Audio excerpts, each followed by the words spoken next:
So, P0302.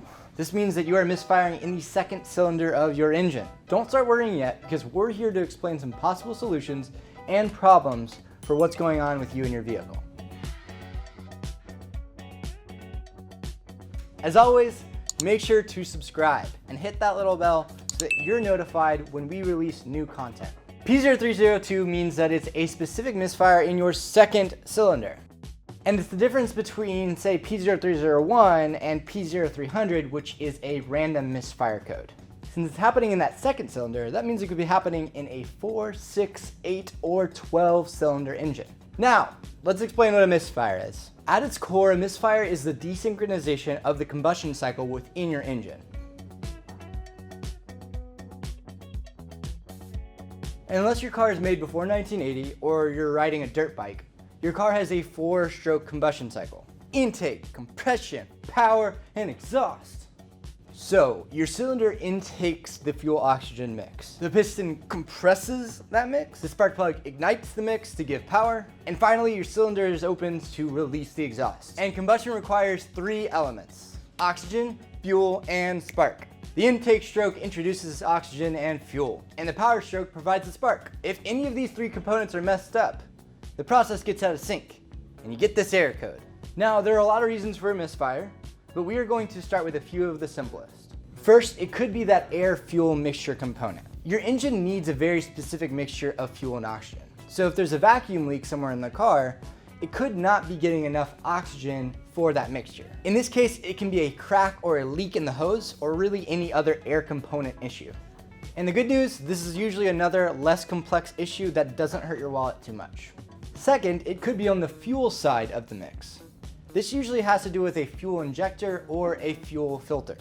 Between the two, we suggest changing those fuel filters first, because this is usually a cheaper fix, around $20 to $60 without the labor. Whereas the injector is electric and is a little bit more complicated piece of machinery, and it can be anywhere from $600 to $1,100 for the parts alone. Finally, and most simply, it could be the ignition coil or your spark plug.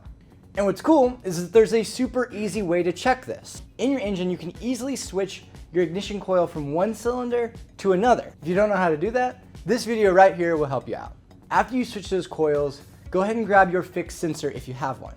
No worries if you don't, any obd-ii scanner will work. Once you change those ignition coils, you can see whether or not the code has shifted from P0302 to, say, P0303. If that code has changed, then that means it's a problem with your ignition coil. If it hasn't, it's time to check those spark plugs. In this case, you want it to be those spark plugs. If it is the spark plugs, it's usually going to be a cheaper fix, anywhere from around $10 to $100 depending on your vehicle for parts alone. Coils are roughly $240 to $360 for the parts alone. The labor would set you back about $60 to $77. If you take out that spark plug, make sure to check out all the other spark plugs as well. If it's just that one spark plug that's worn out, then you're probably good and happy driving. If it's not, and there's multiple spark plugs worn out, I would go ahead and take this to your mechanic or a trusted friend, as there could be a more serious problem. For specifics on how to change those spark plugs and how to diagnose some of those other problems, make sure to check the links in the videos below. For P0302, there are plenty of other possible problems. This could be spark plug wires, bad fuel, any other air intake components, or even mechanical problems within the combustion cycle. The 3 problems mentioned before, in our opinion, are the easiest to fix and the most common. So check those out first, either yourself, with a friend, or a trusted mechanic. Don't have a trusted mechanic? You can check out our free app and look up local trusted shops. Don't have any friends? You can check out this helpful video here. Changed my life. Make sure to subscribe and hit that little bell so that you're notified when we release new content. Cheers, and happy driving, everyone.